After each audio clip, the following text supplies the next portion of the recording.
Good morning student. आज हम आपको हिंदी सेकंड का अध्याय 24 पढ़ने जा रहे हैं। अलंकार।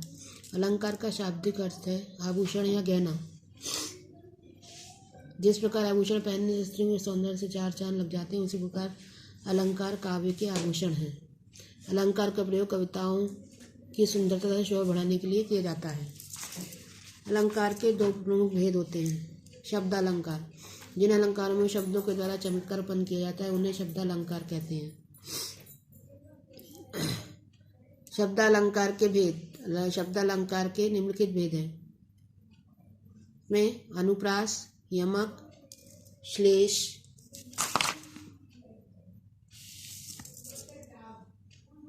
अनुप्रास अलंकार। जहाँ एक ही वर्ण की आवृत्ति एक या एक से अधिक बार होती है वहाँ पर अनुप्रास अलंकार होता है। ऐसे चारों चंद्र की चंचल किरणें खेल रही हैं जल थल में। यहाँ पर चा वर्ण की आवृत्ति कई बार आई है, इसलिए यहाँ पर अनुप्रास अलंकार है।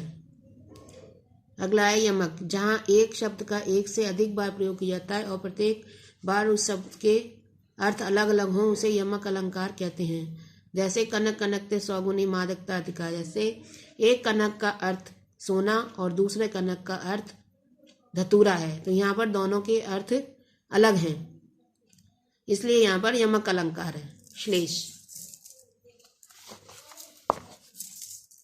श्लेष का अर्थ है चिपका हुआ। वह शब्द जिसमें अनेक अर्थ जुड़े हों उसे श्लेष अलंकार कहते हैं। जैसे सुवरन को ढूंढत फिरत कभी व्यभाविचारी चोर।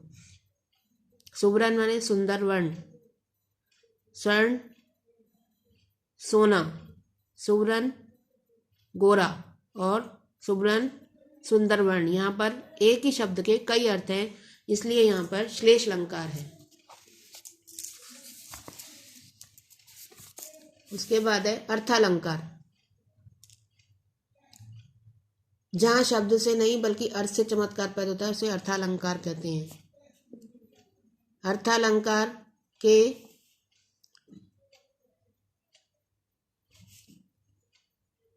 चार भेद होते हैं। उपमा, रूपक, उत्प्रेक्षा और अतिशयोक्ति।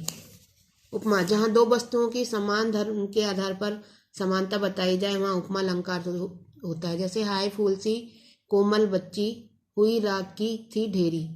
जैसे फूल के समान कोमल बच्ची, यहाँ पर कोमल बच्ची की तुलना फूल से की गई है। अगला है रूपक। काफी समानता की वजह से जहाँ उपमे में उपमान का अभेद आरोपित किया जाए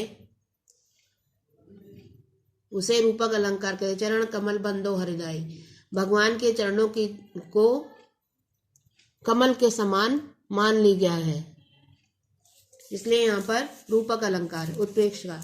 जिस जगह पर उपमान की संभावना की जाए उसे उत्प्रेक्षा अलंकार। इसमें मनऊ, मानो, जनऊ, जनऊ, ज्यों आदि शब्दों का प्रयोग किया जाता है।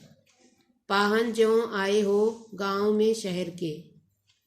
यहाँ पाहुन उपमेय है तथा मेघ उपमान है। जहाँ उपमे में उपमा की संभावना ज्यों द्वारा की गई है, इसलिए यहाँ पर उत्प्रेक्षा अलंकार है। अतिशयोक्ति। जहाँ किसी बात को बड़ा चढ़ाकर प्रकट किया जाता है वहाँ अतिशयोक्ति अलंकार। जैसे हनुमान की पूंछ में लगन न पाई आग, लंका सिगरी जल गई, गए निशाचर भाग। इसलिए यहाँ पूंछ में आग लगने से पहले लंका का जल जाना बड़ा चढ़ाकर वर्णन किया गया है, इसलिए यहाँ पर अतिशयोक्ति अलंकार है। धन्यवाद।